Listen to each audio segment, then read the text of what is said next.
ಏನು ಗೊತ್ತಾ? ಇದನ್ನ ನಾವು ಯಾವ ಬುಕ್ಕಲ್ಲಿ ಓದಿದ್ವೋ ಅಥವಾ ಯಾರನ್ನ ನೋಡಿ ಕಲ್ತ್ಕೊಂಡ್ವೋ ಗೊತ್ತಿಲ್ಲ. ನಮಗೆಲ್ಲ ಏನಂತ ಒಂದು ನಂಬಿಕೆ ಬಂದ್ಬಿಟ್ಟಿದೆ ಅಂದರೆ, ಈ ರೆಸ್ಟ್ ಅನ್ನೋದು ಒಂದು ದೊಡ್ಡ ಅವಾರ್ಡ್ ಥರ. ಮಾಡೋ ಕೆಲಸಗಳನ್ನೆಲ್ಲ ಮುಗಿಸ್ಬೇಕು, ಜವಾಬ್ದಾರಿಗಳೆಲ್ಲ ತೀರಬೇಕು, ಎಲ್ಲರೂ ನೋಡ್ಕೊಂಡು ಆದಮೇಲೆ ನಾವು ರೆಸ್ಟ್ ತೊಗೊಳ್ಬೇಕು ಅಂದರೆ ಅದೊಂದು ಅರ್ನ್ ಮಾಡಿದ್ರೆ ಮಾತ್ರ ತೊಗೊಳ್ಬೇಕು ಅನ್ನೋ ಥರ ಅಂದ್ಕೊಂಡ್ಬಿಟ್ಟಿರ್ತೀವಿ.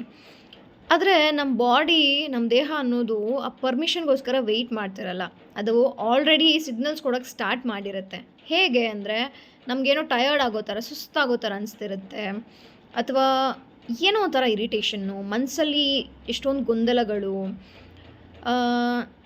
ನಮ್ಮ ಡೇಸಲ್ಲಿ ಎನರ್ಜಿ ಕಮ್ಮಿ ಆಗಿರೋ ಥರ ಒಂದು ಫೀಲ್ ಆಗ್ತಿರುತ್ತೆ. ಏನೋ ಒಂಥರ ಲೋ ಫೀಲಿಂಗಲ್ಲಿ ಇರುತ್ತೆ.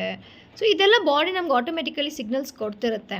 ಆದರೆ ನಾವೇನು ಅನ್ಕೋತೀವಿ, ಇದನ್ನೆಲ್ಲ ಇಗ್ನೋರ್ ಮಾಡಿ ಇದನ್ನು ಮುಂದಕ್ಕೆ ಹೋಗ್ತಾ ಇದ್ದರೆ, ಹಾಗೇ ಕಷ್ಟಪಡ್ತಾ ಇದ್ದರೆ ಮಾತ್ರ ನಾವು ಸ್ಟ್ರಾಂಗ್ ಅನ್ನೋ ಥರ ಅಂದ್ಕೊಂಡ್ಬಿಟ್ಟಿರ್ತೀವಿ. ಬಟ್ ಅದರಿಂದ ಆ್ಯಕ್ಚುಲಿ ಏನಾಗ್ತಿರುತ್ತೆ ಅಂದರೆ, ನಿಮ್ಮಿಂದ ನಿಮ್ಮನ್ನು ದೂರ ಮಾಡ್ತಾ ಇರುತ್ತೆ. ಸೊ ಇವತ್ತು ಏನು ಮಾಡಬೇಕಂದ್ರೆ, ಅಟ್ಲೀಸ್ಟ್ ಒಂದು 5 ಮಿನಿಟ್ಸ್ ಟೈಮ್ ತೊಗೊಂಡು ಸ್ವಲ್ಪ ಅಬ್ಸರ್ವ್ ಮಾಡಿ, ಗಿಲ್ಟಿಯಾಗಿ ಫೀಲ್ ಮಾಡೋದನ್ನ ಬಿಟ್ಬಿಟ್ಟು, ನಿಮ್ಮ ಬಾಡಿ ಏನು ಹೇಳ್ತಿದೆ, ಏನು ಸಿಗ್ನಲ್ ಕೊಡ್ತಿದೆ ಅಂತ ಅಬ್ಸರ್ವ್ ಮಾಡಿ. ಆ್ಯಂಡ್ ಬರ್ನ್ಔಟ್ ಎಲ್ಲ ಆಗೋವರೆಗೂ ವೆಯ್ಟ್ ಮಾಡೋದಕ್ಕಿಂತ ಮುಂಚೆ ಎಷ್ಟು ರೆಸ್ಟ್ ತೊಗೋಬೇಕು, ಹೇಗೆ ನೀವು ರೀಚಾರ್ಜ್ ಮಾಡ್ಕೋಬೋದು ನಿಮ್ಮನ್ನು ನೀವು ಅಂತ ಪ್ಲ್ಯಾನ್ ಮಾಡಿ.